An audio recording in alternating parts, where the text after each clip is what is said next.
That's fair.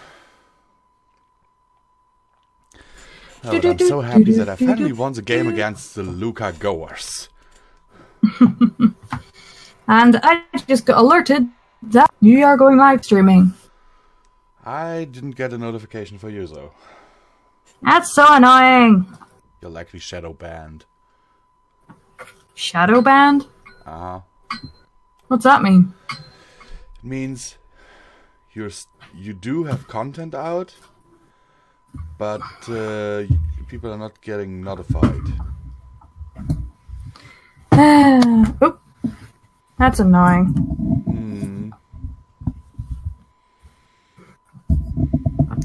Yeah. Oh, hello, Great Chaos. How are you in this when it says we're not live yet? I'm confused. It's likely saying that the stream is starting soon, and so he's already in the chat. Ah. Oh, there you go. I'm Live! still offline.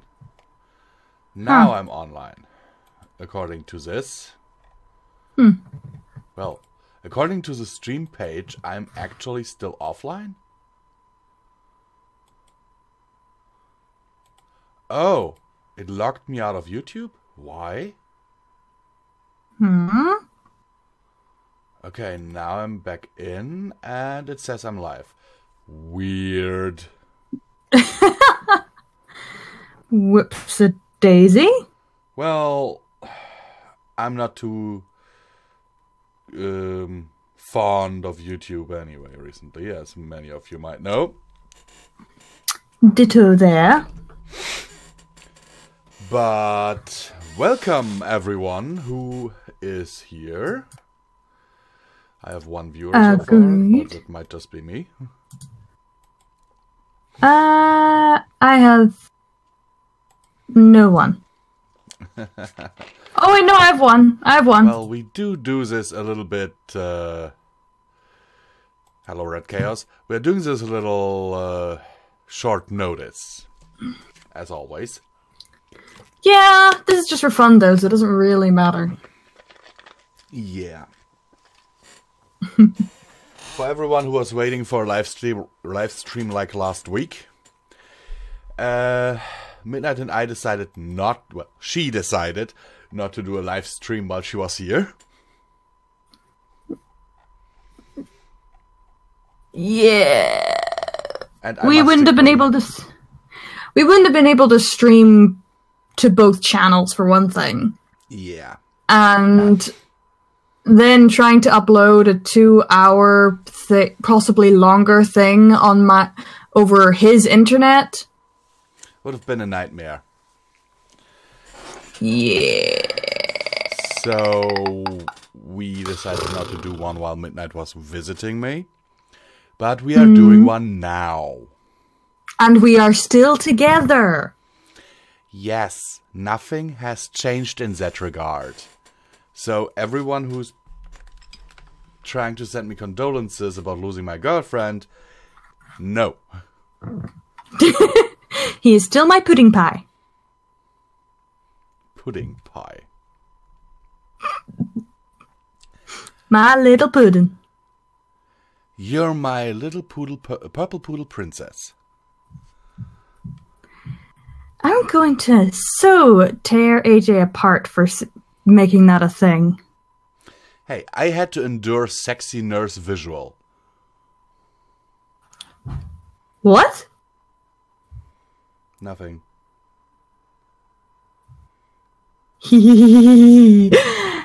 Hi, everyone! Please call him that. No. Yes. I deny everything. Sure you do, sexy nurse visual. I'm never going to live this down, am I? Nope. Now, shall we get started, or shall we recap? I think very quickly. I think we should recap quickly because we kind of do this every time. True. Okay, let's go.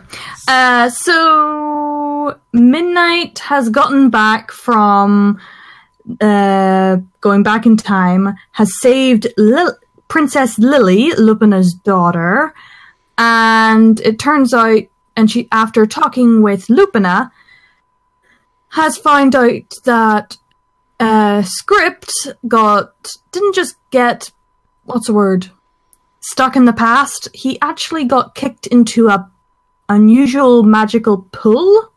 Lake that Midnight needs to go save him from. But before that, she's gone back and rested. It is now sleeping beside Sleeping Lily, who's still hurt with a cracked skull because of a rock. Well, not quite a rock, it was a brick, but same difference. Is that everything? Yeah, basically. See? I'm good at summarizing. Yes, sexy nurse visual. Xena made that a thing a while ago. Of course. There was even fan art of it. I am so looking that up. Anyway, No, shall we continue? You're not looking that up. Just look for sexy nurse visual as a hashtag. Yeah, sure. Why not? So, dear Midnight, are you ready?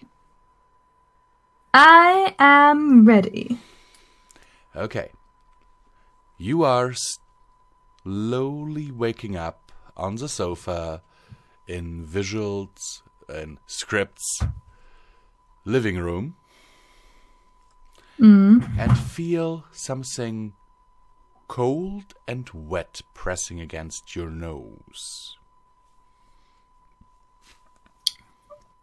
Groggily opens my eyes. And your own eyes look back at you. Ah! Swipes at myself. Or whatever that is. It jumps back, making the same surprised noise as you.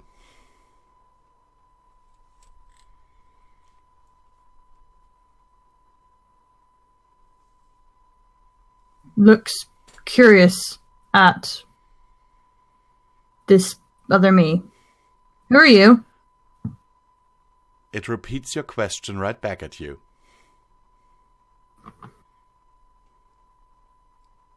Glares at it. It glares back. And sighs.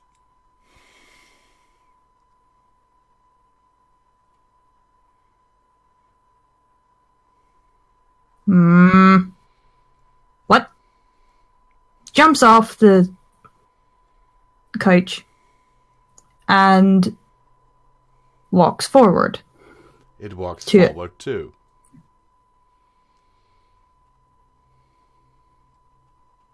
Pounces on it.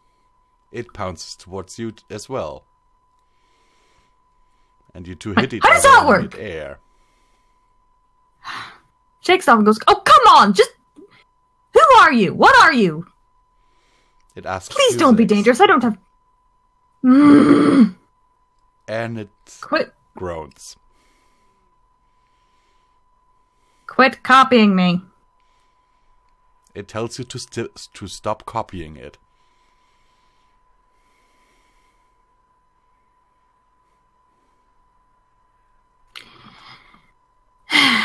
Whatever. Shall I just call Discord?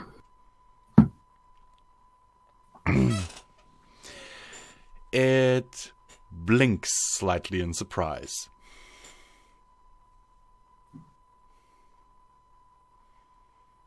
Ha! There! You didn't copy me that time. Well, my dear fella, you do know my good friend Discord? Yes. Now, who are you? And why do you look like me?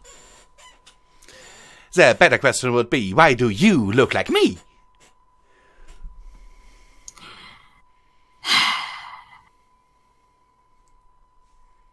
Because I'm me, you're not me, unless you're from the future, in which case I don't have time for this time-dimensional stuff. How can you be sure that you are you and not me? pretty positive. Well, Now, pretty positive isn't now- 100%, my dear. True, but I've had a long night. So, quit acting like... Quit acting like unreformed Discord and just tell me. The figure before you turns into black mist, only to reform into an adorable little pup a second later that is scratching itself behind the ear. Well, you see, Miss, Midnight. Midnight. Oh, yes. You see, Miss Midnight, I just came by to visit my good brother. And by the way, you wouldn't have seen him anywhere, would you? And he turns to black mist again and reforms into script. Oh, you're one of the 5. He turns into the great and powerful Trixie, throwing off fireworks behind him. Correctamundo! And you're clearly the morph boy that I heard about. Trixie goes back to all fours and looks at you with a deadpan expression. Morph boy? Really? You're a guy, and So, you morph. Morph boy. Besides, your other name's Greek, isn't it? Morpheus, Morpho. Morpheus. Not Morpheus. That guy's totally boring. Anyway, I'm afraid Script is kind of caught in a pool or lake or something at Griffinstone. So I'm going to have to go rescue him once I figure out who's going to have to look after Lily here. Oh, don't worry. I wouldn't worry about her. And what do you mean my brother is caught in the... Wait, in a lake in Griffinstone? Underneath Griffinstone?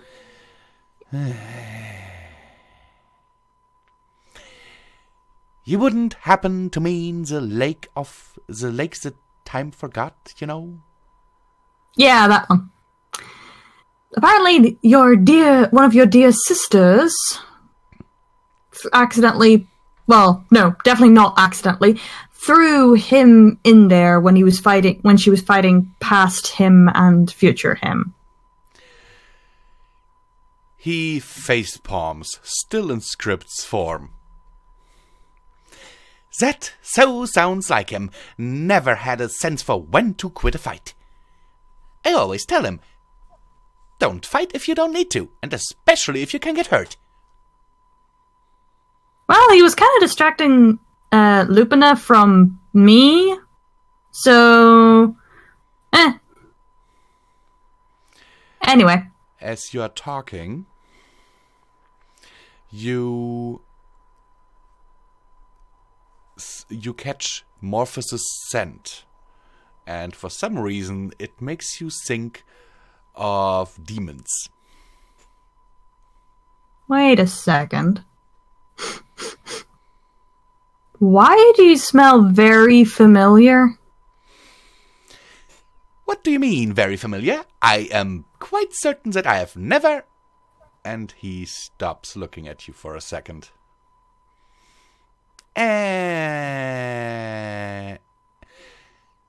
And he turns into a demon pony right in front of you. Midnight glares at him, recognizing his form instantly. You jerk! You're the one that turned me into this wolf! Yeah, that was a giant laugh, wasn't it? Laugh? Yes. You know this whole, you will be a wolf until all eternity. Because of you, my family kicked me out. Yeah? I nearly got killed so many times, all because I was a wolf. As I said, giant laugh, wasn't it?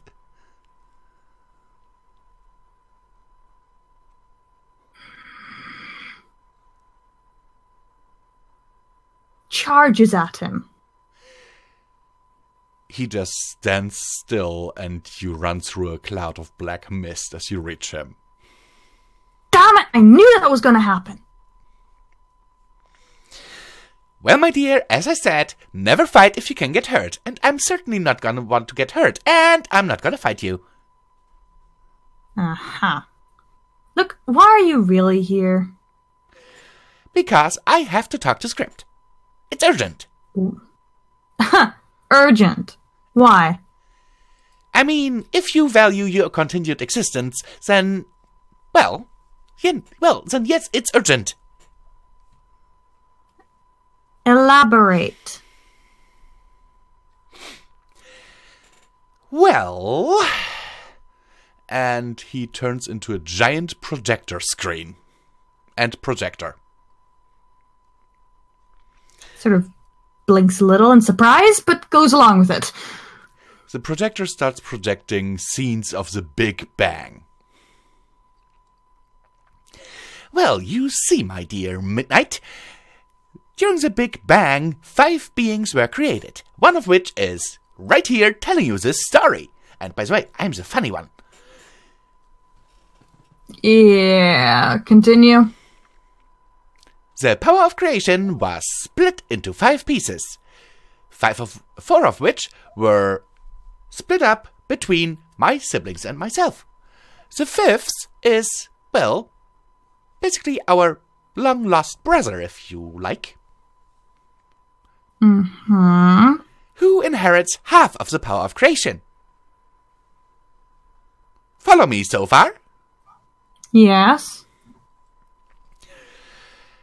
And the screen changes, showing a beautiful planet with skies made out of fire, silver grass,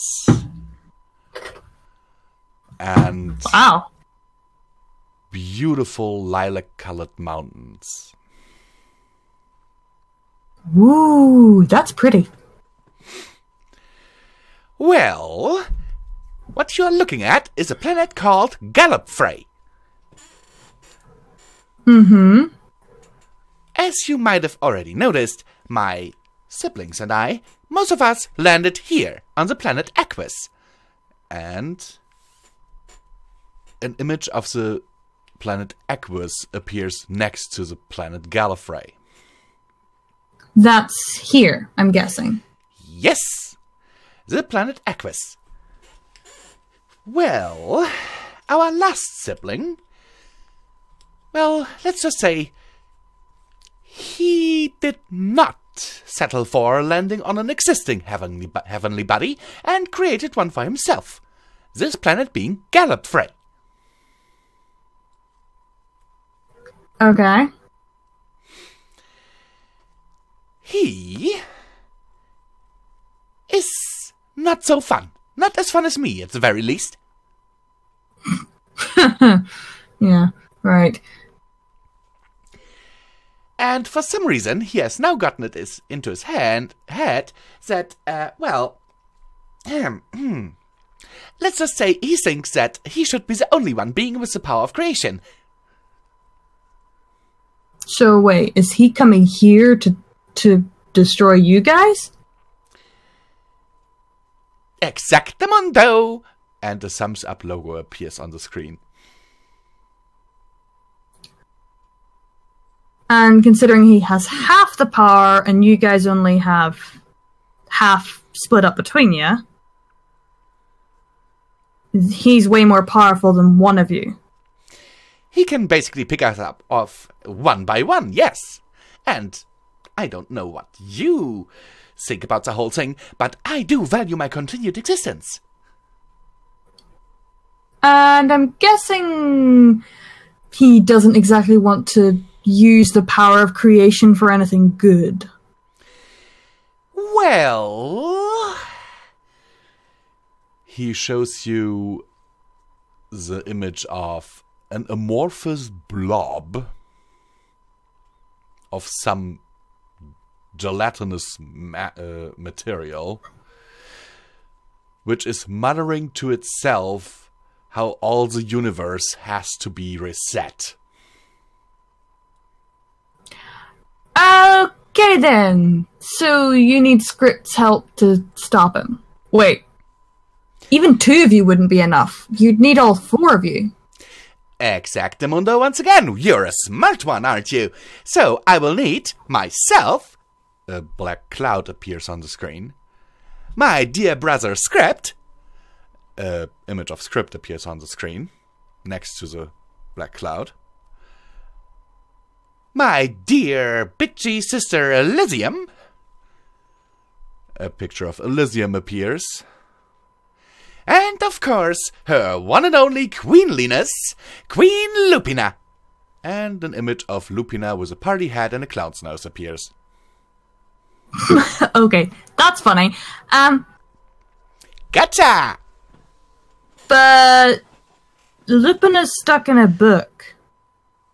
And suddenly the whole projector and projector screen setup disappears, and he turns into Big Mac.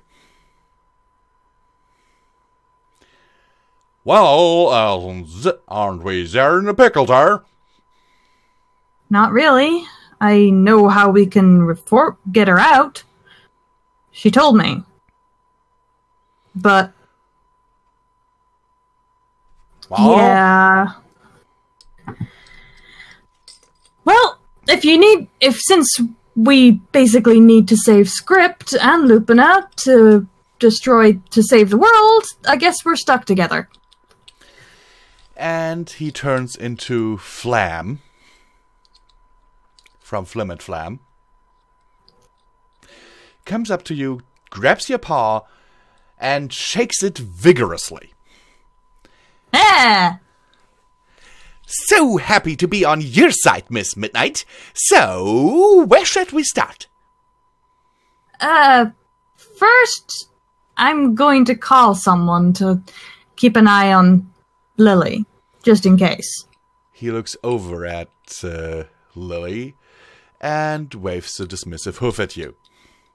Don't worry about my dear niece, my dear. And he stomps a hoof and Lily disappears. What did you just do? Don't you worry, my friend. I just brought her somewhere safe. Tell me. Let's just say Script has this elaborate little labyrinth of his. I have my own place to live. She's got a cracked skull. I meant just get Angel Bunny to keep an eye on her. I have a fully fledged hospital at my place. Why do I have a feeling that mainly consists of clown noses and floppy shoes? A clown nose falls from his pocket. I do not know what you mean.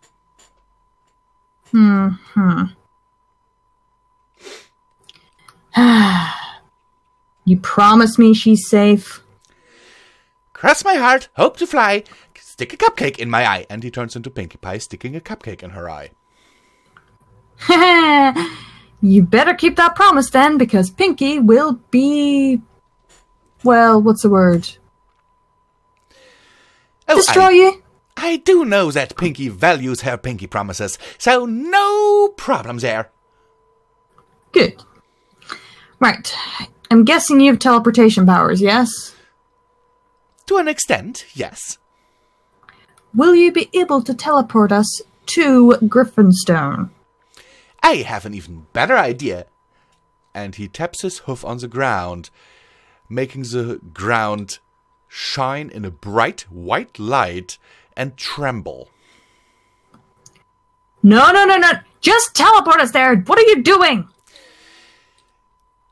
Suddenly, the whole mountain of Griffinstone emerges from the ground. And you find yourself standing on its peak, looking down at Griffinstone and a lot of very confused griffins. Put it back, Morphus! Why? If the prophet doesn't come to the mountain has to come to the prophet, they say, don't they? No! Put it back, you crazy...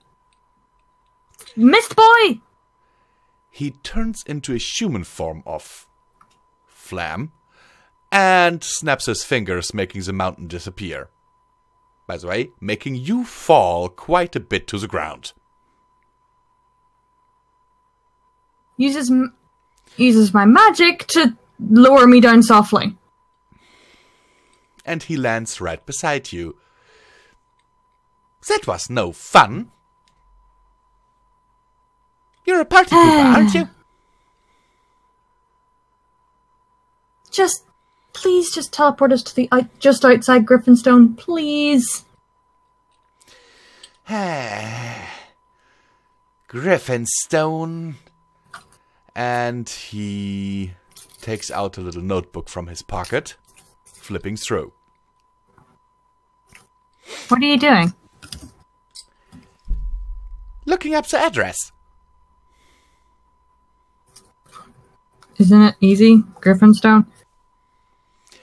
Bringing something to you is much easier than bringing yourself to it.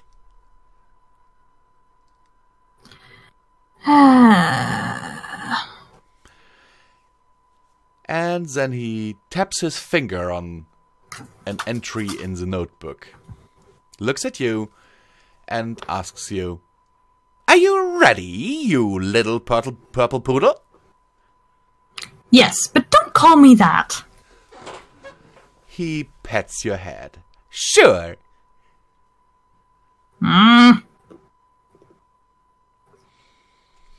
And as he snaps his fingers, you find yourself right in the throne room of Griffinstone, surrounded by about 20 Griffin guards.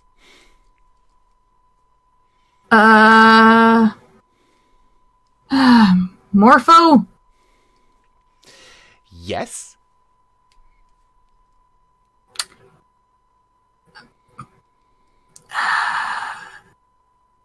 Can you take care of the guards, please? Put them to sleep or something? Your wish is my command. And he snaps his fingers, turning all of them to pups who are taking their lunch nap.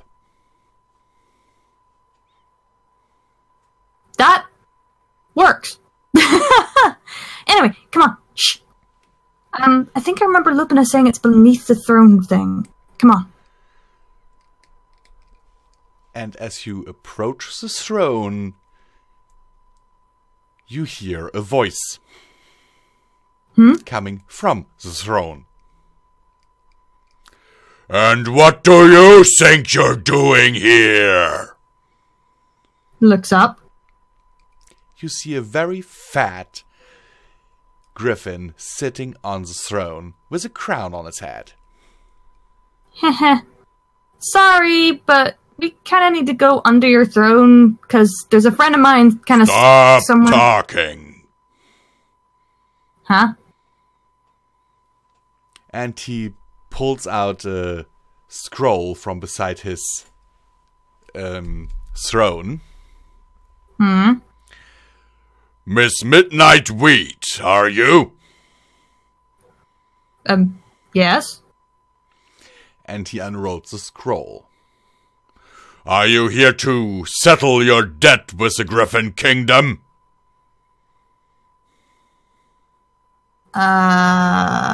Debt? And he looks at the scroll, then at you. According to our records, you took a loan of 200,000 bits from our main bank. When was this? About 500 years ago. Is really struggling to remember.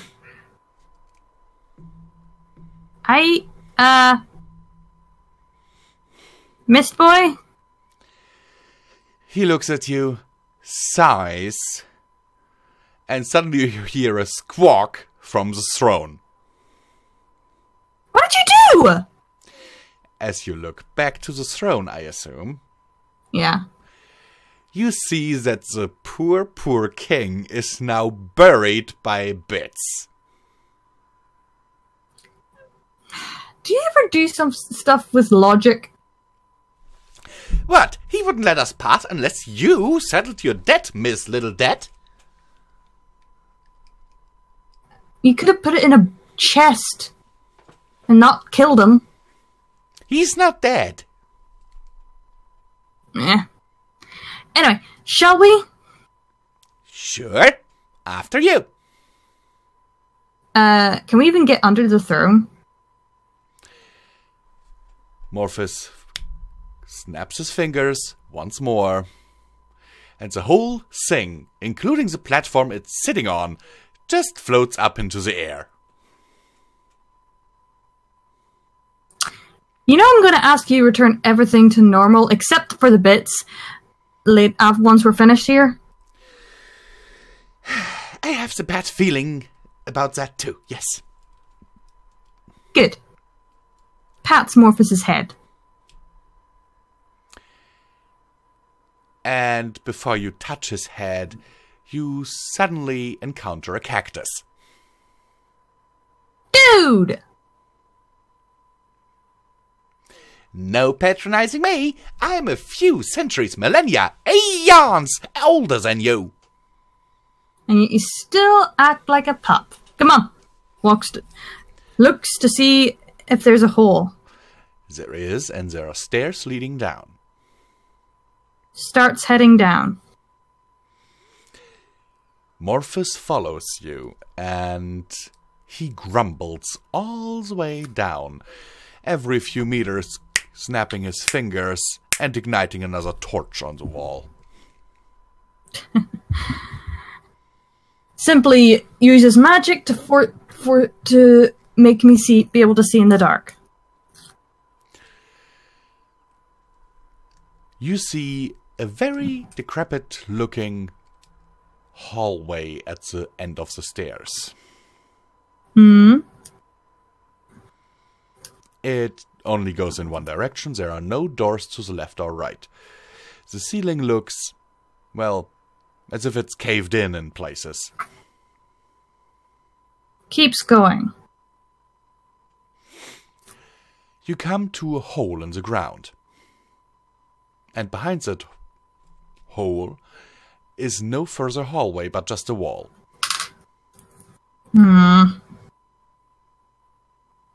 Wait, what? It's basically a purposeful built hole in the ground. It's not caved in due to decay or something. Oh. Looks through the hole. You see a rusted grate laying on the floor down below. And recognize Queen Lupina's throne room. Hey, I know this place.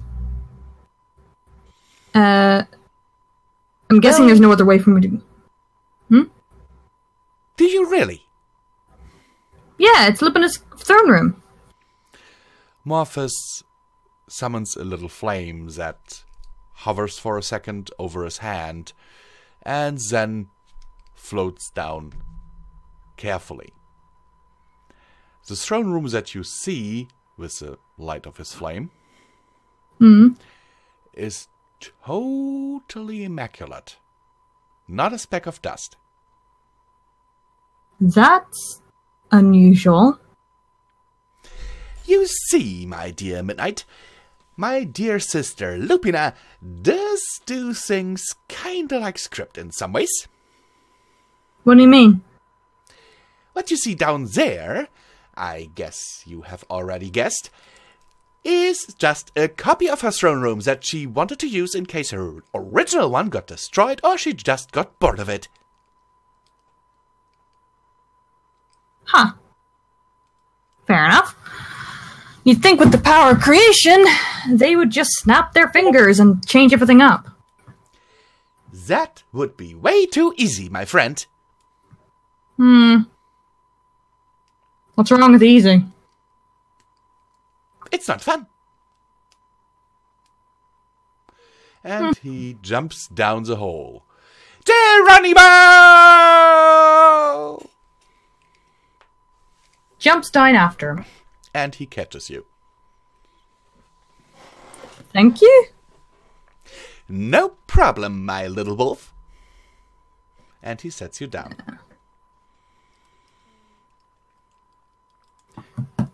As you look around, which I assume you're doing,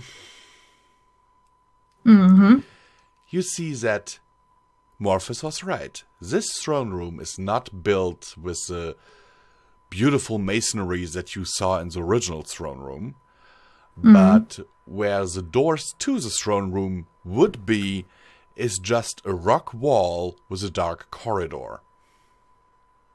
Ooh. Any idea where this place is? Deep inside the mountain, my friend. So basically keep going down corridors. Actually, And he snaps his fingers, and the whole place is suddenly brightly illuminated. Ah! What did you just do? Wait, no, why did you just do it? That's the question. I turned on the light. Huh. Believe it or Looks not, wrong. that is one of my easier tricks. Let there be light. Sounds familiar. Exactly. And I should have copyrighted that quote. Anyway, Yes? looks around again. What is there only one corridor? Only one corridor. And a lot of paintings of Lupin on the walls. Well, only one way to go. After you. I think as a gentle stallion here, or gentleman as I am currently, you should go ahead, Miss Midnight. Yeah, but you're the ultimate creation person. I'm just a wolf. Go. You really are no fun, are you? Can be. But not when the world's at stake. He kind of disappears for a second, and you feel a numbing sensation on your tail. Turns around to look. And he has turned into a squid numbing on your tail. Throws him against a wall. Before he lands on the wall, he turns into a fly, and then again back to a good representation of script, dusting off his white vest. Well, that was uncalled for. It was uncalled for to numb my tail. Now come on. I'll go first then. And he follows after you. Keeps looking around as I go. You see metal bits laying on the ground. They look charred. Something's up here. Sniffs the parts. They smell like molten metal.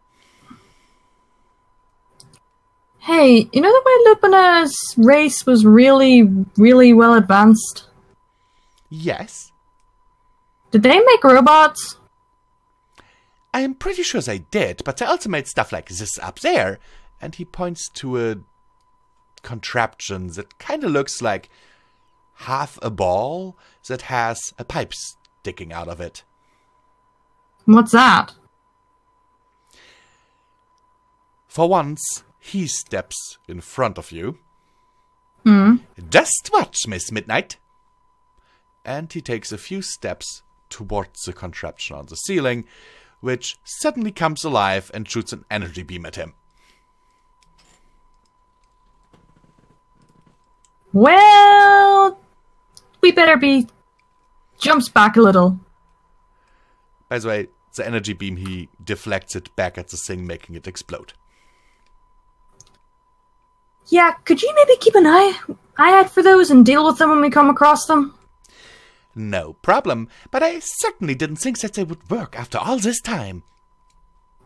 Well, considering these parts smell pretty fresh, as in freshly destroyed, I have a feeling we're going to come across quite a lot of stuff. Besides, Lupina?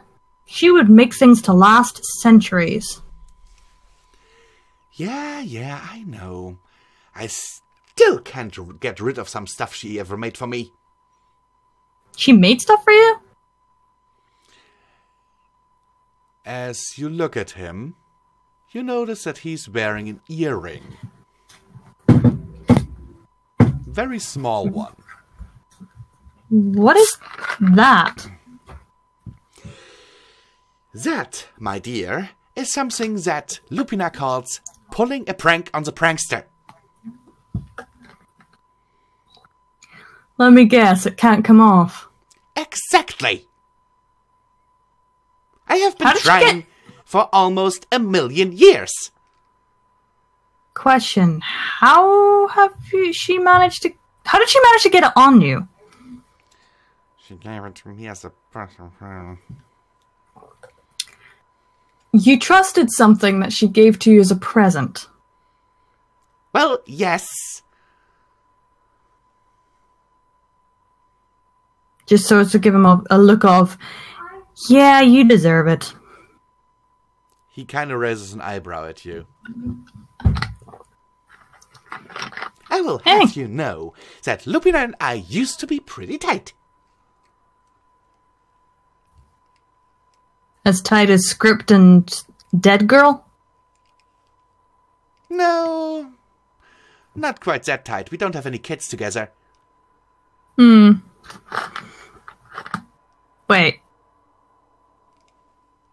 What? Huh. Nothing. Honestly, I'm surprised things are surprising me still. So, no matter what form I take, this stupid earring won't come off. Not even in smoke form it doesn't fall off? For some reason, she managed to make it so that it turns to smoke as well. That's impressive. She is good at what she does. Question. Would her own armor not be able to cut it off? You would likely take a piece of my ear as well. Which would regenerate. Not exactly, no. Huh? Script might be able to recover from wounds that her armor does, but I can't. Huh. Noted. Anyway, let's keep going, shall we? Wait, why are you smiling? No reason. And you continue down the corridor. You encounter one or two further automated defenses, which Morphus graciously takes care of. And along the ground, you see cables and what looks to be artificial paws and eyes and other stuff laying around. Yeah, I'm really hoping there aren't any live robots down here. Well, Miss Lupina, you can never know. I've already been fighting other stuff. And I'm not exactly wearing her armor anymore, so I'm not invincible anymore. As if that armor made her invincible. Shrugs. Helped me get rid of Evil Script. Oh, you mean Gerald? We didn't tell you his name. Well... Timey-wimey, He turns into the doctor. I might have kind of looked into your past. How? He gives you a deadpan expression and points a hoof at his face. Power of creation. So what, you can read my mind? Not exactly your mind, but your past time stream. And a little bit of your future one. Yeah, don't tell me. If there's anything I've learned is that messing with time is not a good idea. Yeah, and you will learn another hard lesson soon enough. Shush! What? Shush! He shrugs. Or I'll set night on you. Is that a promise?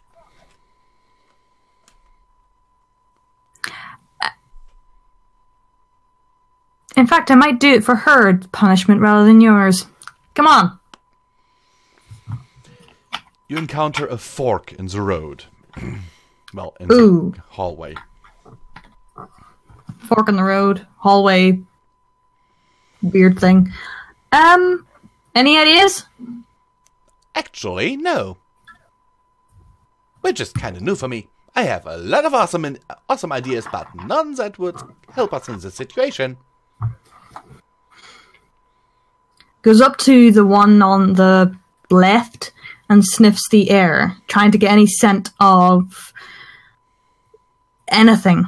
Lake water, mold, anything. You smell mold. You smell oil. And ozone. What's ozone? You know, like in the ozone layer. That's just air! No. It has a distinct smell. I wouldn't know it, but okay. Goes to the one on the right and sniffs there as well. You sniff mold, and something very rotten. Rotten. As in decaying. I think we should go down this one. Points to the right one. The other one smells more machine-like, and this one smells like there's something wrong down here. And if what Lupin has told me is true, this is the way to go. Alrighto, I'll lead the way. And he canters off into the, now, thanks to him, brightly lit hallway. Follows. Suddenly, he stops, making you bump into him. What's going on? Looks in front of him. Well, I think this fella will no longer have any fun whatsoever. And you see a griffin who has been nailed to the wall by several thousand little needles. Okay, that's what I smelt. Never mind. Maybe we should go back. You turn around and arrive back at the fork. I only asked it. I didn't actually say it that I was doing it. But okay, let's do it. That's fine. That's fine. Goes down the other hallway. You encounter several small puddles of oil. And what looks to be bits and pieces of a griffin. Ugh. Clearly, there's something down here killing people. Well, griffins. I would assume so.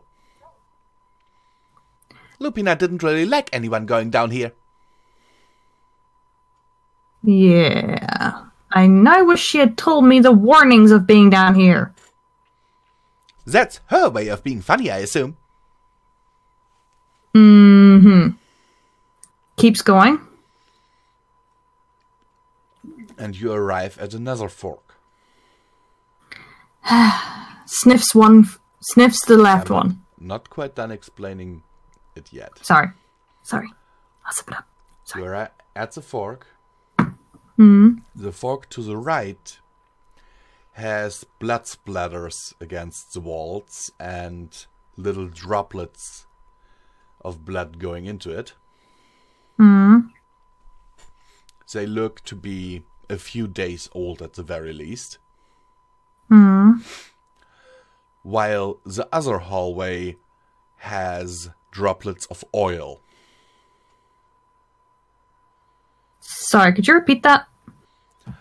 There are droplets of oil on the floor of the other hallway. And what was the first again? Blood.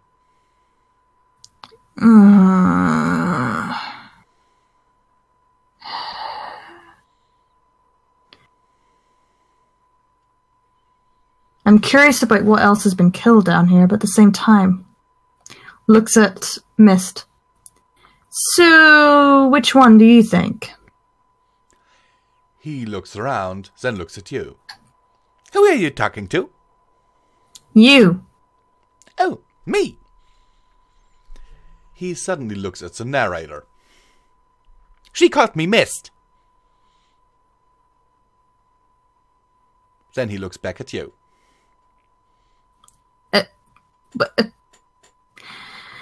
Yes, I called you Mist. Now, come on!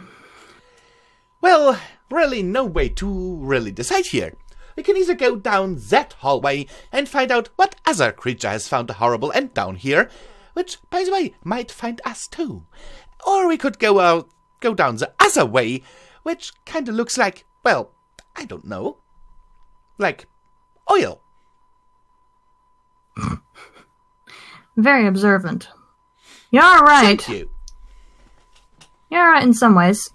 Come on, Miss Boy! Goes down the one with the oil. As you go further down that hallway, you find what looks to be like a black wolf laying against one, leaned against one wall.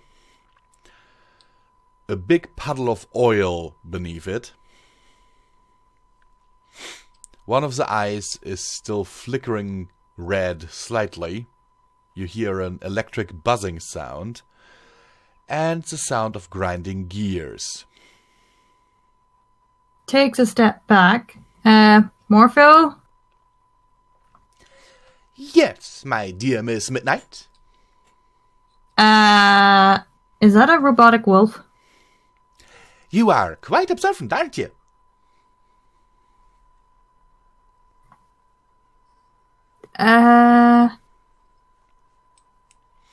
Morphus canters up to the clearly broken thing because it's like missing a leg and part of its side is ripped open. Okay, you didn't tell me that. Yeah, sorry. It only becomes obvious once he turns it over. Okay. And he gives out a little shout of glee. Oh, just look at this. It has all the little goodies. Shield talisman, a little magical cannon, and... oh, look at that beauty. And he pulls out a little orb that kind of pulses with magic. What is that? Walks forward. That, my dear, is a self-destruct gem. Are you sure you should be holding that? He kind of throws it up and catches it again a few times. Don't worry, the countdown on this thing is set to... And then he catches it again and suddenly starts sweating. Get rid of it, you idiot! He throws it up and it disappears. A moment later, you feel the entire mountain shaking. Please tell me you didn't teleport that outside. Where else was I supposed to put it? Well, at least tell me it was in the air, away from anyone. It might have graced the little top of the Griffinstone castle. At least we're not dead. Come on! You continue down the hallway. And you hear breathing. Freezes. Looking around with magic in my eyes. It is very shallow breathing that you hear. But Walks you cannot forward. see anything. keeps walking forward, following the breathing. Please tell me you hear it too. Yes, I actually do. But I'm not too fond of that sound. I don't like creepy, you know?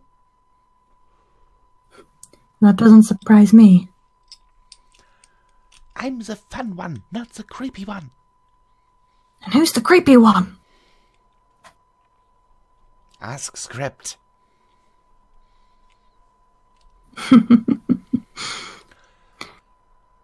You round the corner, and there, laying in a quite twisted position, still wearing a little headscarf and a necklace, lays the emaciated, still breathing and drooling body of Queen Lupina. Runs forward to her. Oh my word. Scrapped, you idiot.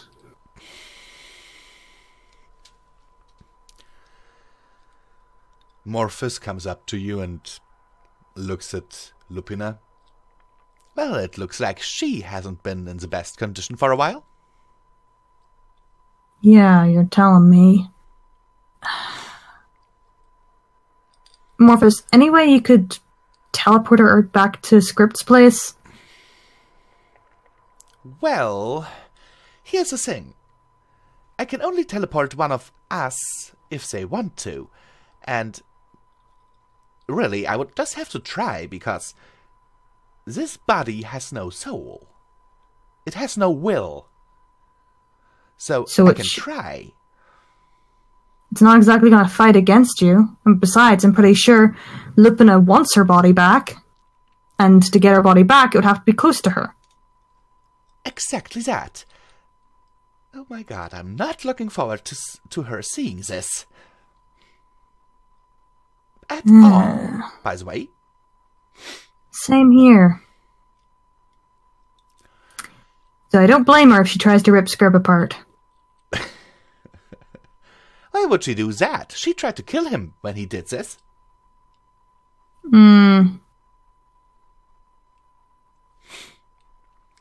At least give him some kudos. For what? Well, he could have sealed her away in another dimension. Yeah, but at least she'd have her body then. Not necessarily. Not if he had sealed both of them, soul and body, in different dimensions. And then crashed the entry gems.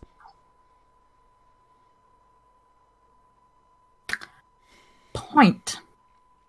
He actually tried to do that to me at my last birthday party. Very funny joke. I turned to just give him a look of... a joke? Why are these jokes to you? Because if I were to take anything seriously, life would be very boring. Or life would be extremely safe.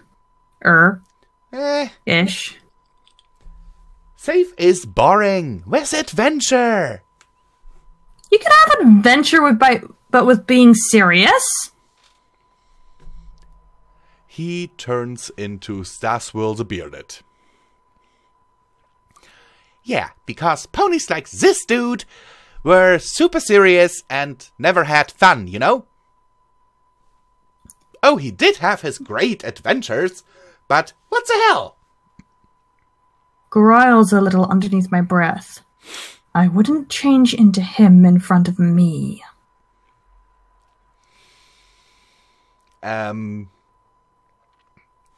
He turns into a rock. For once, the most sensible form you've taken all day. And he turns into you. Anyway, can you at least try, please? Okay, I will, but just because you said please. And because I need her. And he walks forward and taps Lupina's quite dirty fur with one of your paws. Her body glows and disperses into dust. Please tell me you didn't just kill her body. Nope, don't worry. I used a little bit of a different kind of transportation than teleportation. What's Might be that? safer.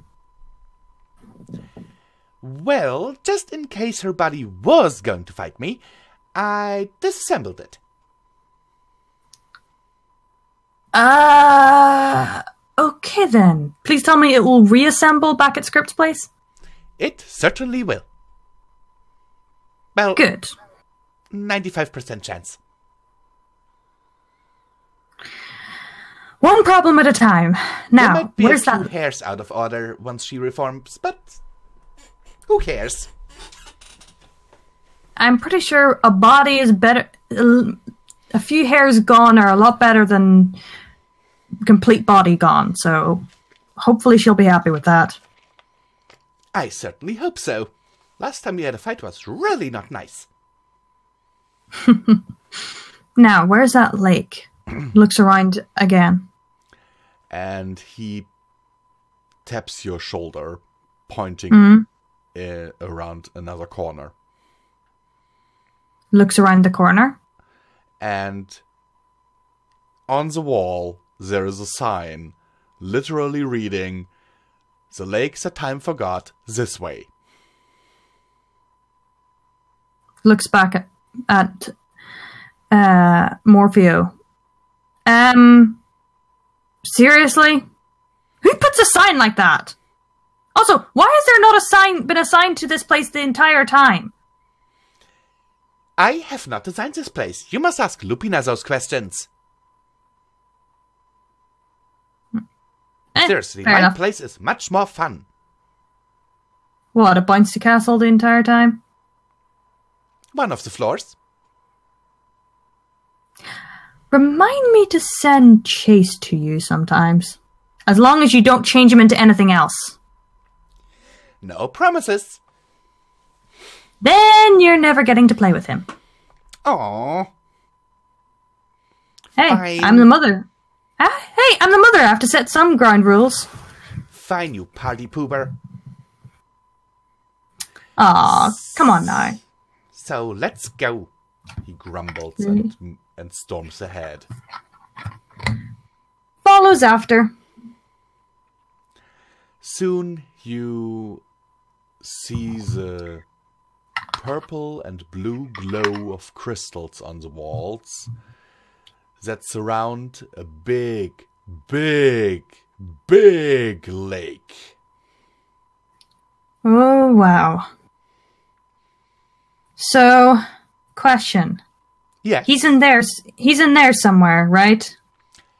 Well, if Lupina told you that, then exactamundo. How do we get him out? Well, He moves forward, looking into the water for a second.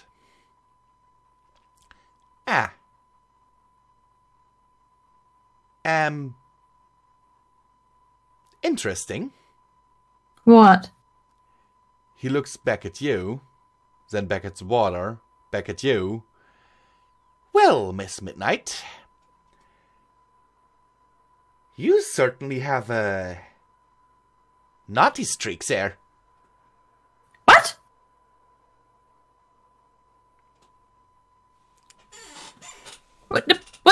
What? Well, as one of the five, I can use this thing to look into the future. Shush! Find script in the pool. Not my future. Hey. Blushes bright red. He looks again, and the entire lake changes to a picture of Script, who seems to be floating between two floors. One floor, you can see a lot of fauna with the foot of a Ponysaurus, while the other shows a spaceship flying through space. Is that meaning he's trapped between times? Exactly, or between eras, to be precise. Okay. What would happen if we just threw a piece of rope in there with a weight attached? It would have to go far enough for him to reach it. How can we be certain of it? You'd have to tie something to the rope that is approximately the same weight as him. Looks at Morphus for a second. Like a transformed you? I didn't think of that. And and seriously? You want to throw me in there? Calm down, calm down. We can't afford to lose two of you. No. Judging by your reaction at our first meeting, or, well, second meeting, I kinda doubt that you would mourn my loss very much. It would be a good joke, wouldn't it? It would be a horrible joke. Don't worry. Look, just get me a long rope, and I'm pretty sure you could make something that is the same size and weight as him. Am I right? Not Since you quite. are. Why not? Power of creation, but there are rules. You can mix. You don't even have to make another him. You can make a rock in the same shape of him that just happens to be the same weight. Wouldn't work because it wouldn't have the same density as him. Density? Has to do with weight. Well, yes, but it's a rock. Look, I don't have time to explain physics to you two, but... And he turns into script, stomps his hoof, and makes quite a long rope fall onto you. Hey! If it means that we can get him out there, then let's just get it over with. And just so you know, if you do not pull me back up, next time I'll turn you into a snail. Raises a paw, saying, okay, calm down. Aye. When you have him, pull twice, and I'll pull you up. Okay? All right. And he takes a piece of rope and ties it around his chest. Well, barrel. Takes a step back and takes a running leap, jumping into the lake. Geronimo! Grabs the rope in my teeth, wrapping a part of it around my body so that it can pull with all my strength, not just my jaw, and waits for the thing. You wait there for about half an hour. How deep is this pool? The rope is still going and going further in. In the distance, you can hear the sounds of hydraulic pistons and metal on stone. I have a bad feeling.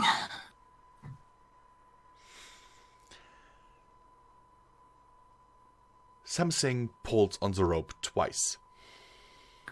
Starts pulling as fast and as hard as I can.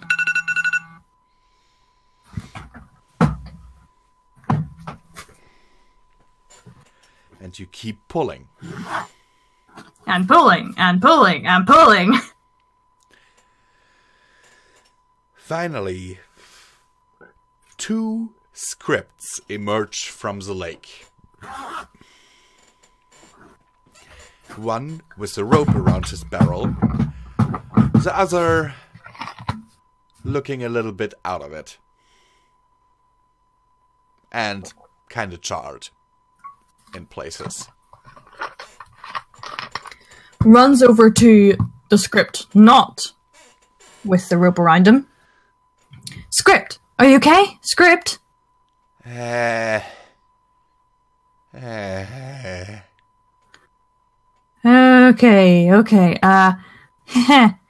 Not in the best of moods. Okay.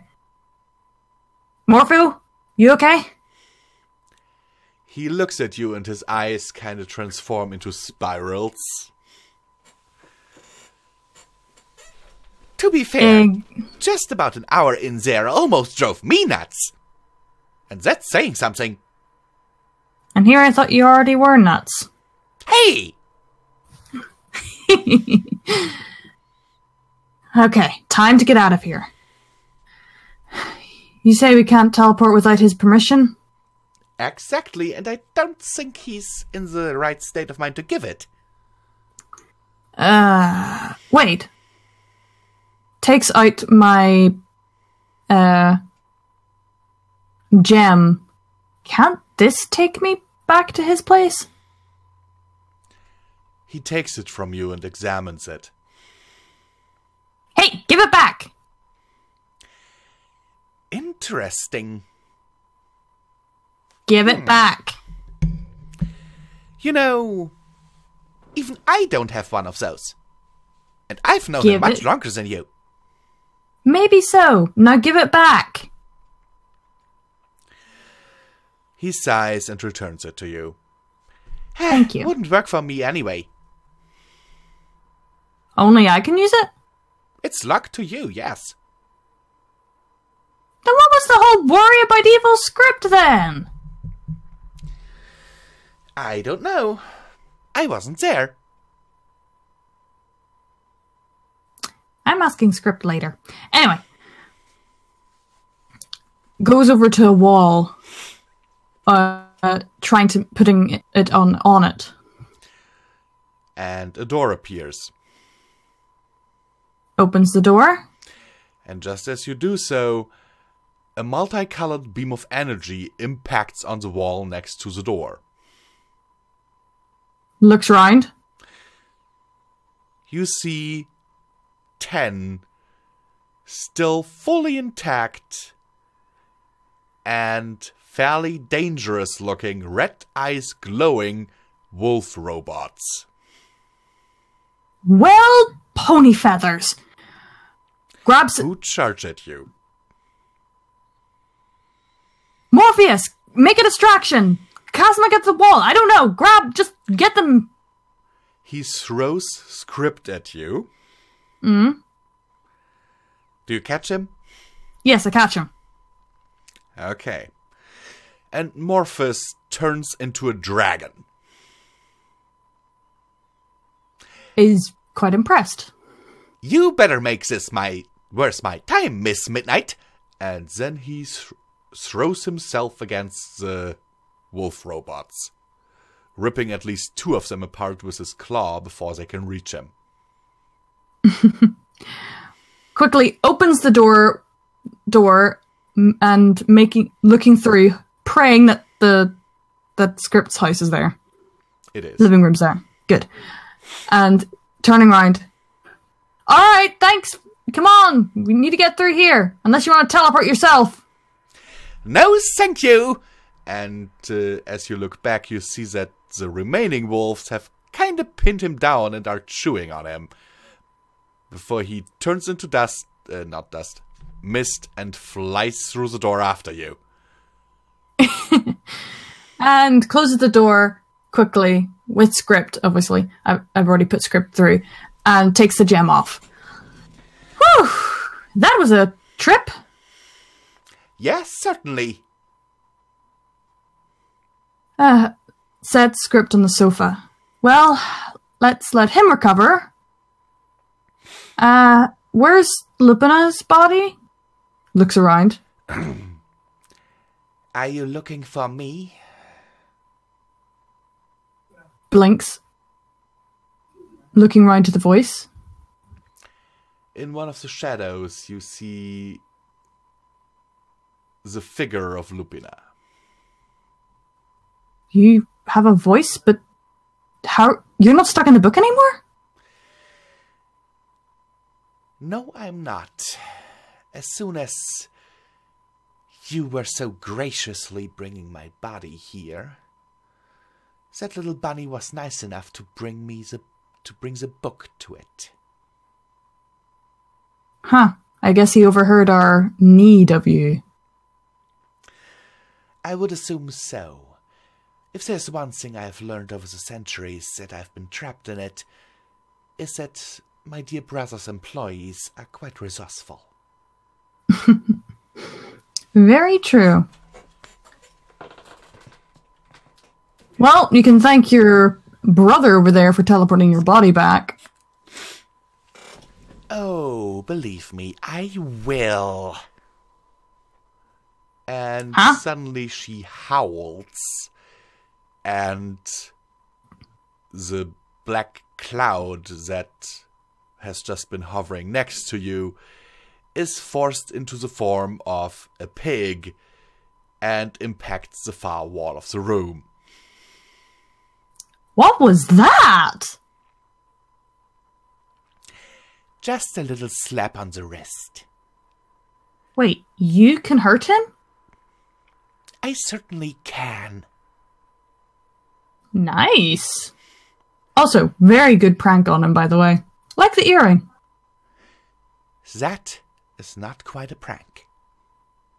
Now? No. What is it? I can usually sense him. We all can sense each other. But this thing allows me to exactly know where he is. You put a tracking device on your own brother! You would have too if you knew what he had done to me. You do realize he's the one that transformed me into a wolf, right? I had an inkling, yes. Yeah. You hear I know a you're- groan from where the pig impacted. Nice to see you too, sister. Yeah. Okay. Who else do we need? Oh yeah, Queen of the Death place, right? Elysium. Please don't tell me what someone has to die to go tell her. And I am not volunteering. Both of them look at you with a deadpan expression. What? Anything is possible now in my brain. Morphus decides to elaborate. No, certainly not. No one will have to die. Good. Because I'm pretty sure I'd be going to hell. Also her domain. Not much of a difference.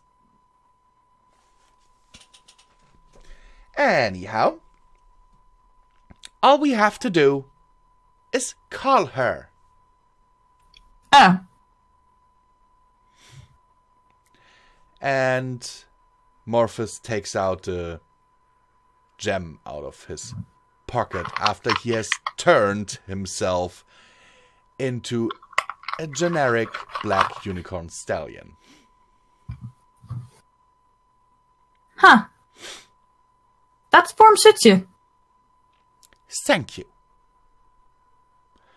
And he places the gem on the ground, tapping it, making a triangular kegel of light appear over it, showing the form of Elysium. And that form is kind of like wiggling and making a dee-da-dung, dee-da-dung, dee-da-dung, dee-da-dung sound. Okay, this is weird. After a second, the face of Elysium replaces her form, and she looks quite put out, looking straight at you. Hi. How did you get this gem and why are you calling me? I didn't call you. He did. Your brother. And also, apparently all of existence needs your help. She looks behind herself, then looks at you, then looks over at Morphus, looks at the unconscious script, then looks into the corner where Lupina is standing, and raises an eyebrow. Look, this is really not the best time. Your big brother is coming to this planet. Her eyes widen a little bit. Yeah. I might be able to reschedule things here. And you really say he's coming? According to Morphus. She looks over at Morphus, giving him a death stare. This better not be a joke. Then she looks behind herself again, her mane kind of obscuring whatever is behind her. And you hear her whispering something about how they will have to continue later and that she has to go. Yeah. The connection then disappears. And just a second later, a portal opens right next to you, Elysium stepping out. Jumps back in a little in surprise and goes, sorry. Also, did we interrupt you doing something? You look at her and see that her mane and tail are quite disheveled. And she has a little bit of a bite mark on her neck. Yeah, definitely interrupted. Definitely. Okay, so we're all here. Anyone want to wake up Script? I will do that, says Lupina and walks over. As she steps out of the shadows, you see that she's walking very slowly and very deliberately.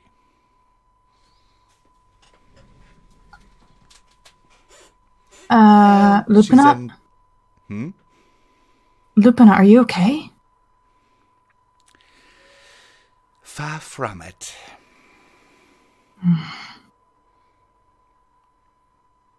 It will take a while until I am back at full strength. That could be a problem. And she taps him on the nose with one of her claws extended, causing a little bit of a spark. To which Script suddenly opens his eyes, sits upright on the sofa, and screams, I didn't eat the cupcakes! Whoa there, Script. No one's accusing you of eating cupcakes. Good, because I didn't eat them. His eyes are, like, wide open and bloodshot. Script goes over and rubs his back a little. It's okay. Well, not everything's okay. But right now, try and calm down. Breathe.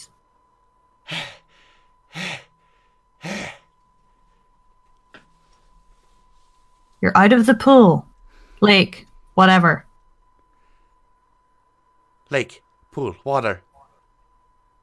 H2O. Time. Timey-wimey. Exactly. Please tell me you remember me. Looks at you. Squints slightly, then opens his eyes wide again. Midnight Weed. Lives in the Everfree Forest. Has a scrox as a son. Has detached her evil side. Looks exactly like Lily. Yes. You know, you didn't have to repeat all of that. You just had to say, yes, I recognize you. Or just my name. That would have worked.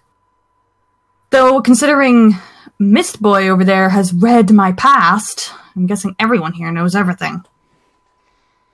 And you look around at everyone, and basically everyone nods. Damn it! Don't you guys know anything about privacy?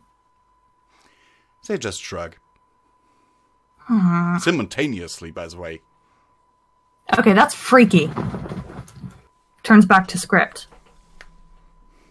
He Feeling a little still bit- has a crazed expression on his face. Angel! Get Script some tea! Angel appears, not carrying a cup of tea, but about 500 boxes of tea leaves.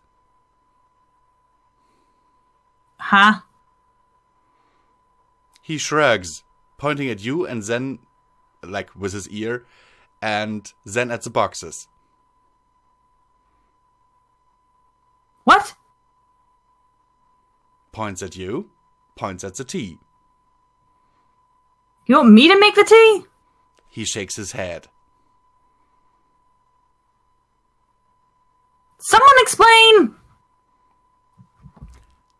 Elysium walks over, looks at you with a pitying expression, and says, He wants you to choose which tea to make. Oh.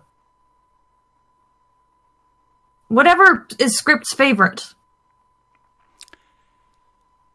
Angel Bunny kind of makes a fake barfing noise, sticking out his tongue, and runs off again, coming back with a rather foul-smelling liquid later. What version of tea is this? Lupina looks over and says, This looks like something from my kingdom. Do I want to know? I don't know. Gives it to Script. Here, drink this and relax. He opens his muzzle and literally pours the whole steaming cup down his throat in one go. Then screams in pain. You... What?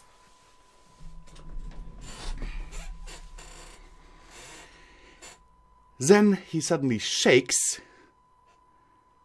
and jumps off the sofa into the air, his body contorting in midair, deforming slightly like a balloon animal that you're squeezing. And as he lands next to you on the sofa again, he is sitting upright, crosses his legs, takes another sip from the second cup that Angel Bunny has just brought over, and looks at you. Oh, hey, Midnight.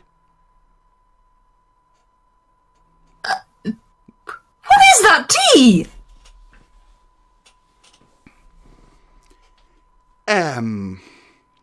Dragon liver.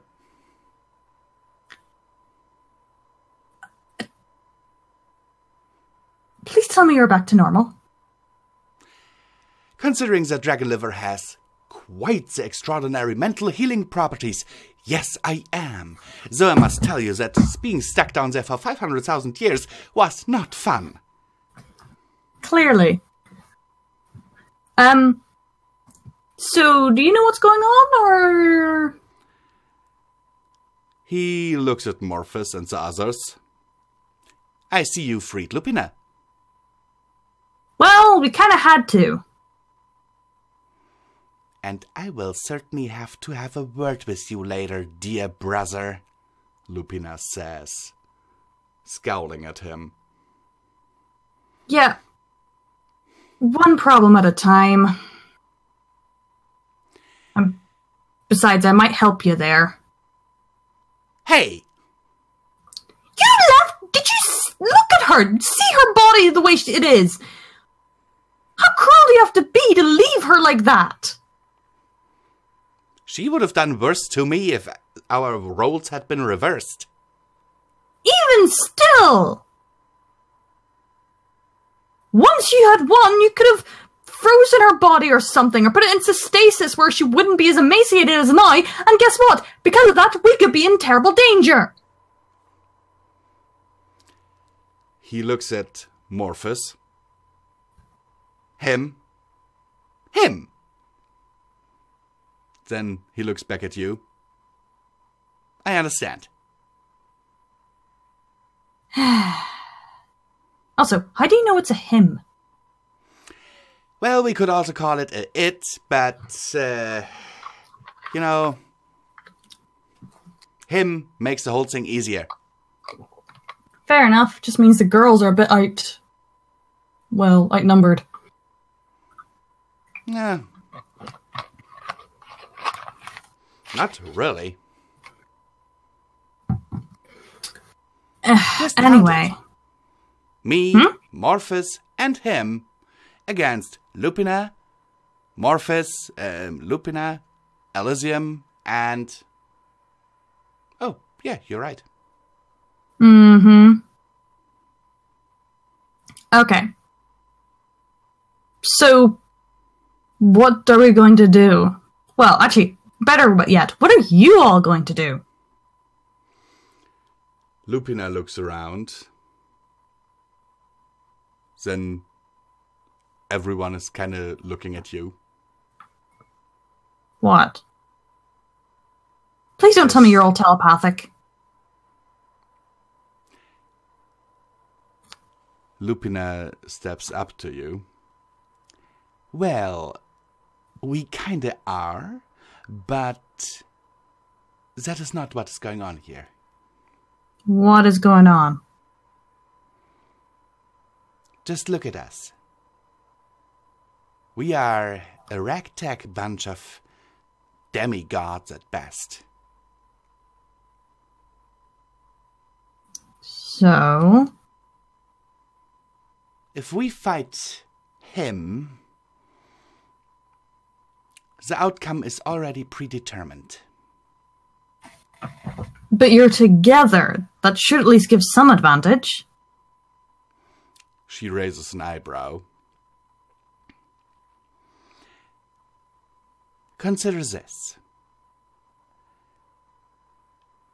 A rock. Take a little rock. What will happen if you throw a rock that is about 5 times the size, or 4 times the size, of the original rock onto that rock? It'll be crushed. Exactly. So even if we fight him, he will just pick us off one by one. Then what is the option here? Are we really just getting everyone together for the last goodbyes? If that's the case, I have to go to my family now. Script smiled sadly at you. No, actually, we certainly wouldn't come together for something like that. We don't like each other well enough to do that, actually. So much for sibling camaraderie. And then Elysium looks at you, stepping forward.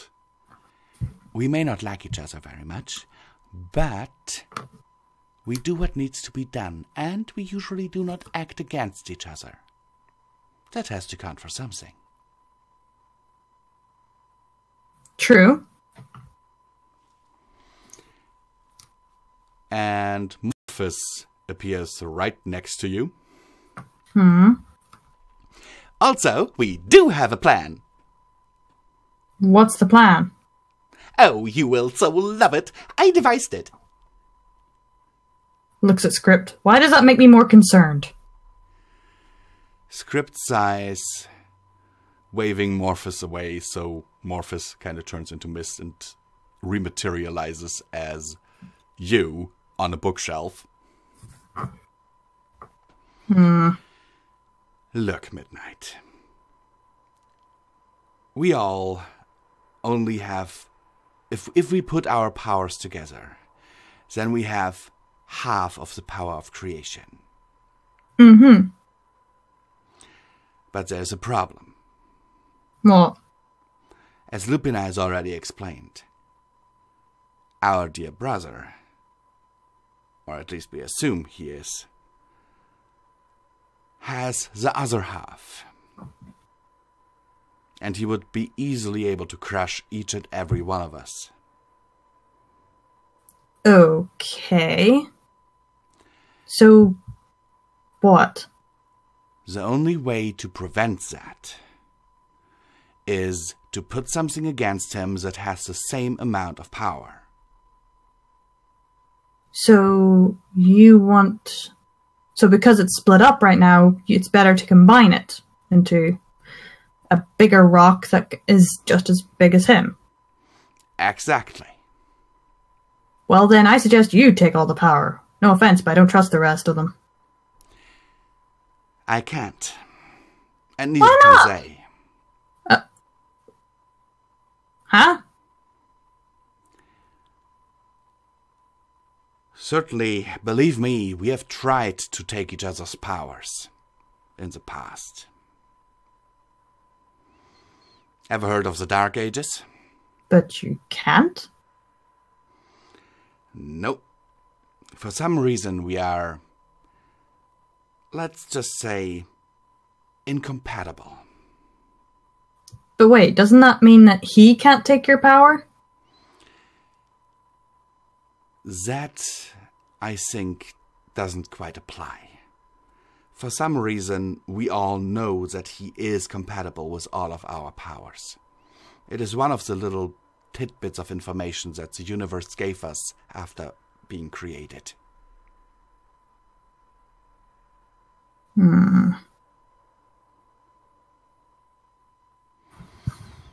And that, little fella, and Morpheus appears right next to you again, this time in the form of a bird, means that you are our last hope. Wait, what? You wanna... Wait, what? She backs up a bit. Whoa. You wanna give me your power? Exactamundo. But there's no way I could handle that much power. Actually, you could. Why? How? Lupina looks at you. Because of the form he gave you. Because I'm a Lupina Incarna? Lupina Arcane, yes. Hey, sorry. I only recently found out that that's what I am. I've been going by Wolf. Fair enough. But...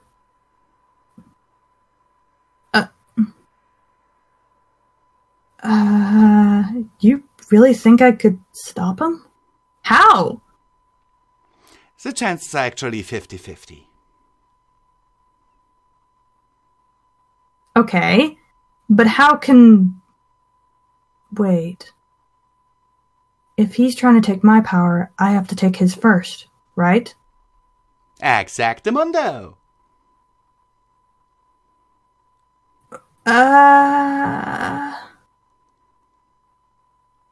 Sits down a little shocked. I've never done this sort of thing. Wait, how would I even be able to hurt him? Lupina kind of hits her paw on the ground, making her armor appear out of thin air.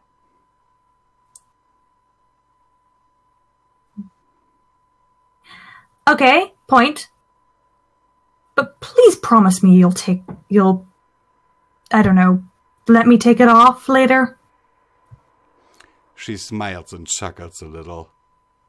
No problem. Thank you, because I'm pretty sure your daughter would rather wear it than me. To be precise, I don't think so. She's never liked this thing. No wonder you're able to tell that I was an imposter all those years ago. It wasn't so hard. Hmm. The mother knows her child, you know. True. Okay, I'll give it... If this is the best option, I'm guessing? All of them nod simultaneously. Stop doing that! And they simultaneously all ask you, what? Stop nodding and replying at the same time! It's incredibly creepy! All of them kind of shakes their heads, and then Script says, oh, I'm sorry, that sometimes happens when we are all together. It's very creepy. I admit that it is, yes. Alright. Should I put the armor on first, or should you give me your power first? Which is which? Just put on the armor, we'll do the rest. Alright. Puts on the armor. Feeling unusually very comfortable in it. Very comfortable in it? She likes the armor, okay? She does really like the armor. Yeah, I just didn't hear you right there. It was breaking up a little, so Oh, sorry. I had to ask. Okay, let me have a drink, because I've been talking for almost 2 hours, and I need a drink. Wow, that really hits the spot. Okay.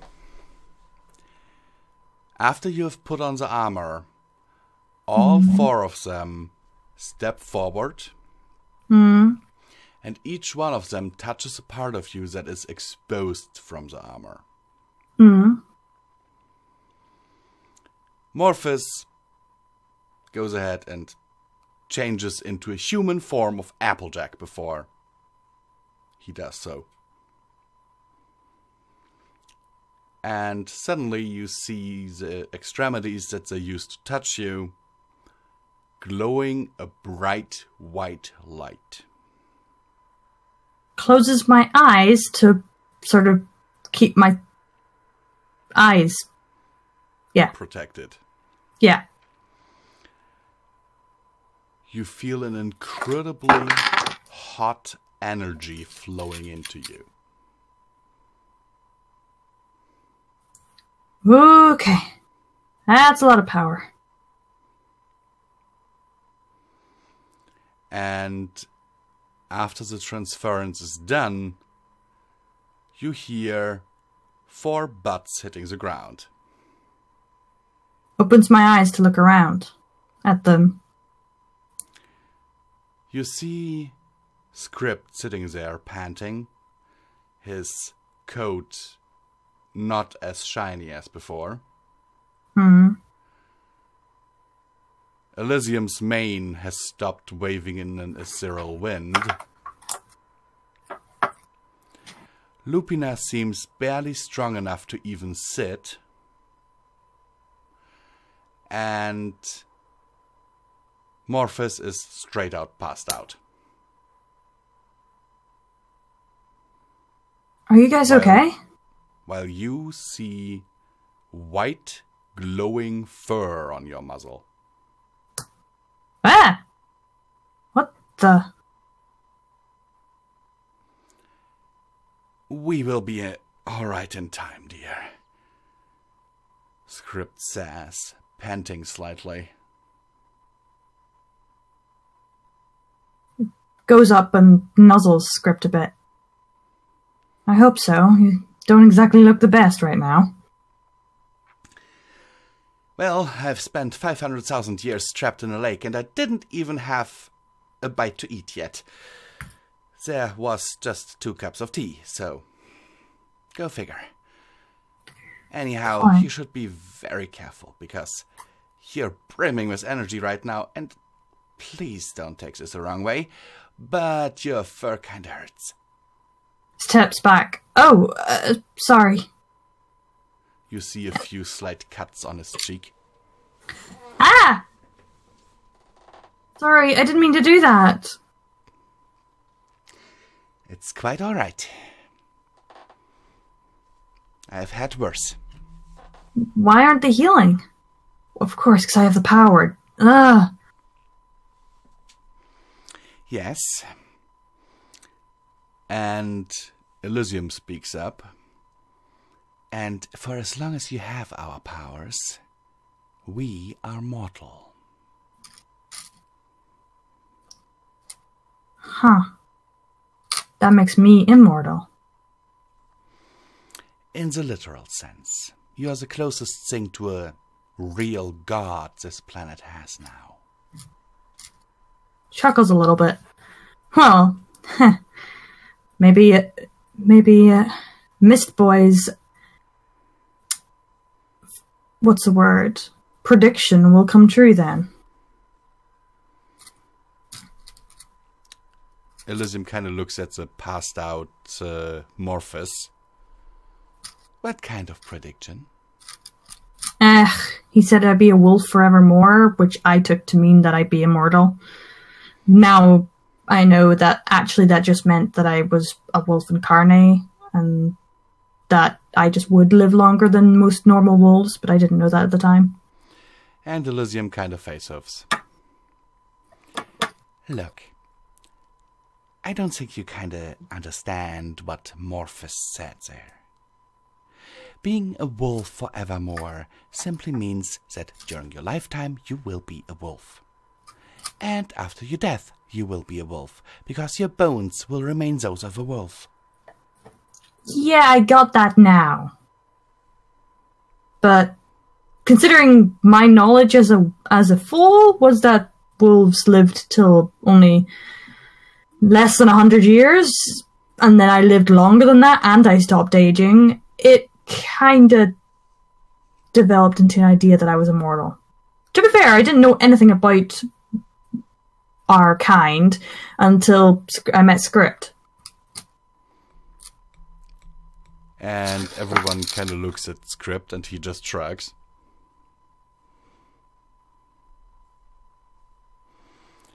Now, Midnight. Hmm? You have half of the power of creation now. Yeah. Be very, very careful what you do. What do you mean? Well, let's start with something very, very harmless, let's say. Okay. I want you to imagine a cupcake. But not just how it looks or how it tastes. I want you to imagine the whole thing, ingredients and all. Okay. Tries imagining a chocolate fudge muffin. And chocolate fudge muffin suddenly pops into existence right in front of you. Grabs it. Okay, that is cool. Here, Script, have a muffin.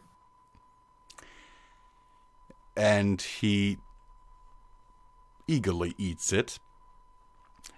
Thank you, first thing I've eaten in 500,000 years. But do you understand what I mean? Huh? Okay, maybe something more deliberate. Okay, imagine a campfire. Okay. Imagine. And a campfire appears in front of you. Whoa. So, all I have to do is imagine it and it'll happen? To a certain degree. There are some rules. Like? But, well, for example, you can't recreate one of us as an evil form or something. So not what's scripted then? What? Oh, you mean me separating from Gerald? No. That was completely different. What I mean is, you cannot clone me and then make that clone evil. Aww. but I wanted some fun. Don't joke around while having the power of creation. Your word literally is law. Oh. Okay.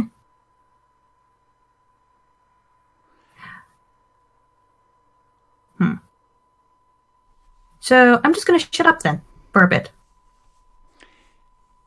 And Script goes on explaining to you that there are some rules. Like, you now have the powers of all 4 of them. Meaning, you have the power of Script, who can basically create portals at will. Who can create gems with magical properties at will. And has increased physical strength and a quite keen intellect. You have the powers of Elysium, who can rule over the realm of the dead. You can bring back the dead, if need be, and decide who goes where. She can also create portals by at will. And just as all of them can create things with her mind. You have the power to shapeshift like Morphus. And travel dimensions like him. Okay. And you have the increased physical strength and speed of Queen Lupina, making your growls, howls, barks, whatever, imbued with magic. Wow. So, I have a few questions. Morphus wakes up and groggily says, "Go ahead, dear fella." Well, Morphus might know of these, but... Script? Yes? The whole adventure with evil Gerald and all, he basically wanted my gem to escape this entire place, yes? Yes. But this gem can only be used by me. Yes, I deadlocked it to you. So then it wouldn't have worked for him. No. Then what was the whole danger thing? Well, if I had told him that he can't use it because I deadlocked it to you, he wouldn't have had any reason to keep you alive. Well, couldn't I have been to keep me alive? Never mind. We'll forget about it. Whatever. Talk about that later. But anyhow, and then Script kind of tells you that they have to talk about something between themselves for a moment. But I'm the one fighting here. Shouldn't I be involved in that? He tells you that he's very, very sorry, but this is kind of a quote-unquote family matter. Fine. Walks to the corner for a bit. Script asks you to go to one of the side rooms. Fine. Goes into one of the side rooms. Okay, just wait a moment. Wait, are you? Mm-hmm. No, I was just thinking we should, because it's only 15 minutes. It's only short. Fine. It's the last few minutes. Fine. And in the side room, on a sofa, sitting, you encounter Nightfall, who kind of is muted. No, now he's not. Sorry, I just mute myself out of habit so that I can just wait and listen to the videos I'm watching. Yeah, okay. So, Nightfall we don't have long, but You now have the omnipotent midnight. You two are in a side room. You are sitting on a couch, reading a book on how to summon Cthulhu. As you do. Oh, hey, Nightfall. Hello, miss. How are you doing? Just preparing to battle ultimate evil to save the entire universe. Glances over at you curiously. I'm missing something, aren't I? I feel like there's something I'm missing here. How about the fact that I'm glowing white? Well, I mean, I didn't want to address it. That's probably the more obvious thing I should start with, but what's going on? You know about that script is one of the 5? One of the 5 what? There's several things that are grouped into groups of 5. One of the 5 things that were created at the beginning of creation, 5 beings anyway. Oh. And remember that the lithium that we met ages ago, who's kind of helped us against Gerald? She's one of them too. I wasn't sure if he was serious or not. Oh yeah, very serious. So basically, the 4 of them had together, 4 of them had half of creation's power, and then the last one has half of the creation's power. And now that guy is coming to this planet to try and take all of the creation power. And so they've given it all to me. So you're telling me you have half of all the power in creation? Of creation, yes. That seems like an awful lot of power and an awful lot of responsibility to place on you. Yeah.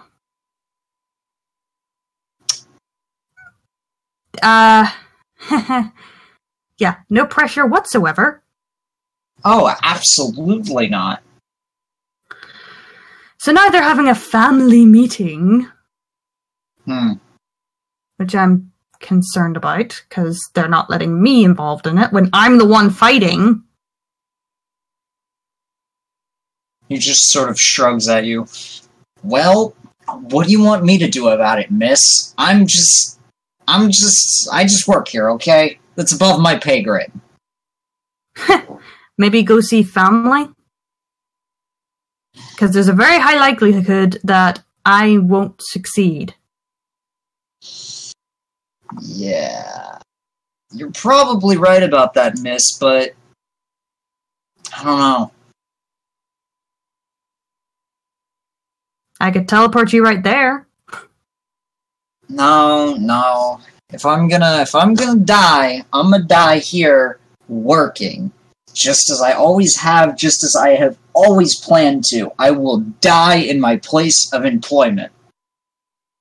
Reading a book about Cthulhu.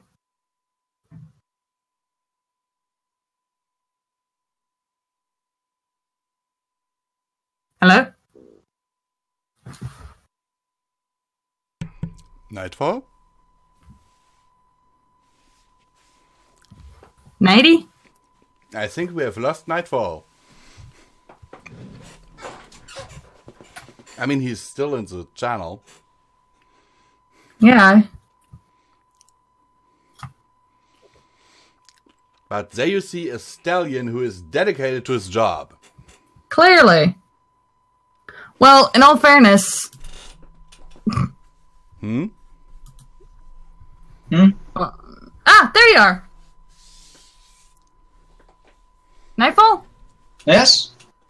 You suddenly went quiet. I'm sorry about that. I must have gotten distracted. Something. Don't worry about it. It's nothing. Okay then. Walks over and sits on a chair. Well, guess I'm stuck here. With energy pulsing through my fur. That sounds slightly uncomfortable, to say the least. I scratched Script's face. just by nuzzling him. Oh. Okay, so energy somehow hardens your fur into some sort of blade? Yeah, no, I've seen Stranger. Shrugs. Well, I'm hungry. Maybe I can... You hungry? Gestures to a fridge in the corner of the room. Well, a mini fridge. Yeah, we got a tiny food box over there. Go nuts. Nah, I'm going to practice with these powers. I want a freshly cooked chicken. And a freshly cooked chicken in a lot of gravy with potatoes appears in front of you. Mmm. Digs in. Messily. Throwing a bit of gravy and potatoes in Nightfall's way. Casually stops them in midair before vanishing them. Would you just be careful of the books? That's all I'm asking. These are very valuable, very rare. Just be careful of the books. Oh, relax. Either Script or I'll clean that up later. It's still a very valuable book. If you survive, that is. I will survive. I will survive. Hey, hey.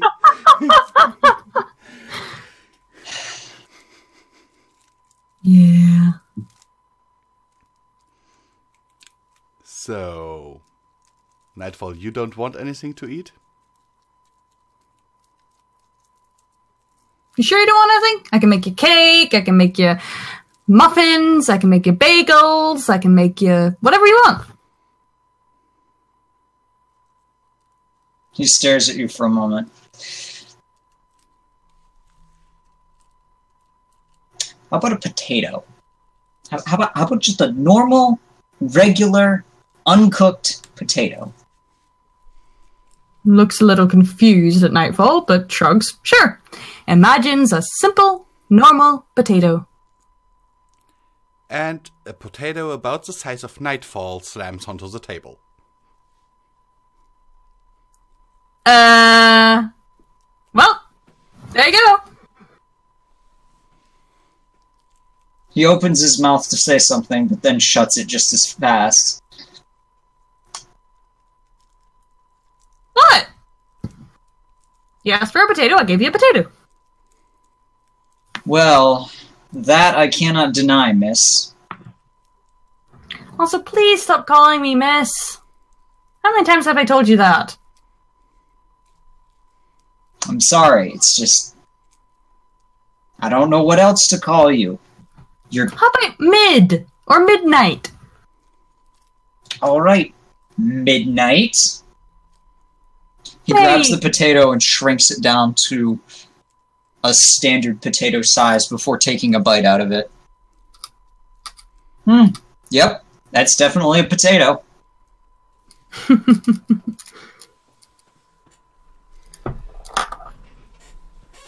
Well, hopefully I can use this number 5 guy likes food. I can just throw food at him.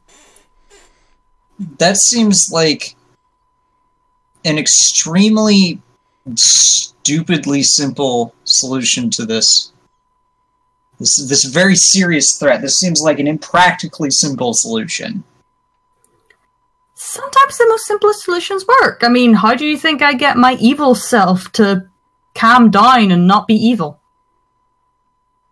You're telling me that you give it food, you just kind of throw food in its general direction, and it's like, you know what? I'm not gonna want to kill you so much, or at least long enough to where is. Well, no, she doesn't. Well, actually, that works sometimes when she's in a bratty mood, but no, when she's fully gone crazy, you'd be amazed at what a song can do. You are an odd one, aren't you? Yep. But so are you. I suppose I cannot deny that. He shuts the book and sets it on the table. So, you need to kill number 5. Well, I need to take his magic. The problem is, I don't know how to do that. Well, there's a variety of ways you can do that. Are you wanting to actually permanently disable his abilities? Do you want to absorb his magic? It all depends on what you want to do.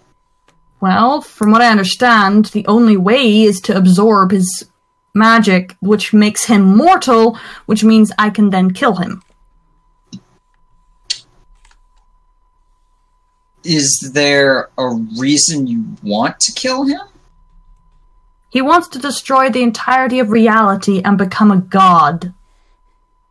He wouldn't be the first one. True, but I'm pretty sure this is the only way. Besides, he's the only one of the 5 that can absorb everyone else's. Which means I can absorb his. It's the only magic that's compatible. What if we just let him destroy reality? What happens then? Everyone dies. Do they? Yes! I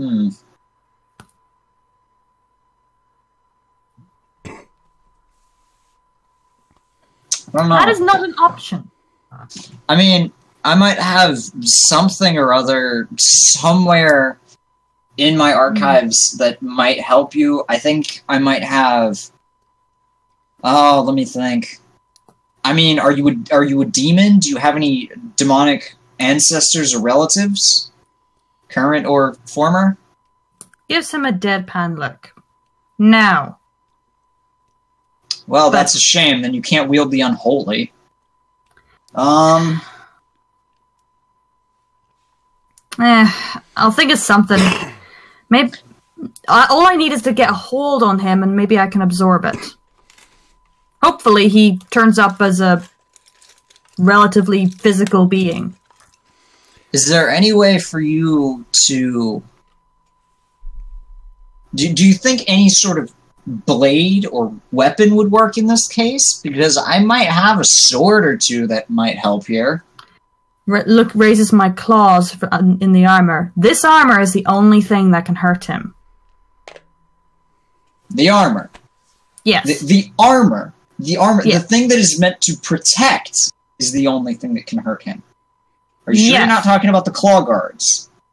Well, the claws! Yes, the claws of this thing. I don't know. This armor is enchanted to protect me and hurt him. And I have to interrupt you two here for a second. As much as it is fun to listen to you two, we are kind of at the end of our... time limit, yeah. Of our time limit. But not only that, but we're going to end on a little bit of a cliffhanger here. Because while you two are talking, you hear a gigantic explosion from the next room, and the whole building shaking. I think that's my cue. Jumps up. And here we end the thing. That works. I was gonna rush out, but okay. I hope you enjoyed it. Yeah, it's fun. It's always enjoyable to get to play around with you guys. It's awesome. I'm sorry I joined so late. I would have joined earlier, but I had other things that I had to attend to. It's no problem. I actually am thinking about making a little bit of this whole thing a little bit more serious, like creating character sheets and everything. That would be cool. With it would also make it a lot easier for people to join in. Oh, absolutely. Like having character sheets, having to create different classes, races, and everything, you know. Yeah, yeah. And but with school and my finals coming up, I kind of don't have a lot of time to do that. But I will get onto it maybe this weekend. I wish you guys would host these more on the weekend so that I actually will be able to join from the start. Yeah, maybe it's this weekend. We'll see. Hope We'll so. see. I'm sadly, the problem with my work is that it's shift-based, and it can be any time during the week. I am free, though, Sunday. Yeah, that was a plan, love. Well, I wasn't going to say definite, but okay. Well, I definitely planned on it, but I would have asked you on Sunday, hey, love, are you up for a stream? Because I like doing these too, so... Ditto. Always, my sweet. Just want to make sure that the other character is free, too. Yeah. That'll be fun. Oh, no. Just letting you all know, guys, we are all doomed. Yeah, Probably. We're probably... Realistically, everyone is going to die. Nightfall, you have no idea. Mm-hmm. My roommate is going to play the fifths. Oh, I like how we don't even have, like, a name for him. He's just called The Fifth. For some reason, I don't know why, I just imagine his name, he's just, like, a very normal human, and his name is just, like, Craig. I don't know why. How can we use that? Please, okay, remind me that name, Nightfall, on Sunday. Seriously, remind me Oh, of you that name. got it. Anyway. It was a lot of fun, guys. Ditto, yes. And don't Right. summon Cthulhu in the kitchens. I won't. I promise. I don't believe a word. Anyway. Thank you all for joining us. And see you next time. Keep watching that moon.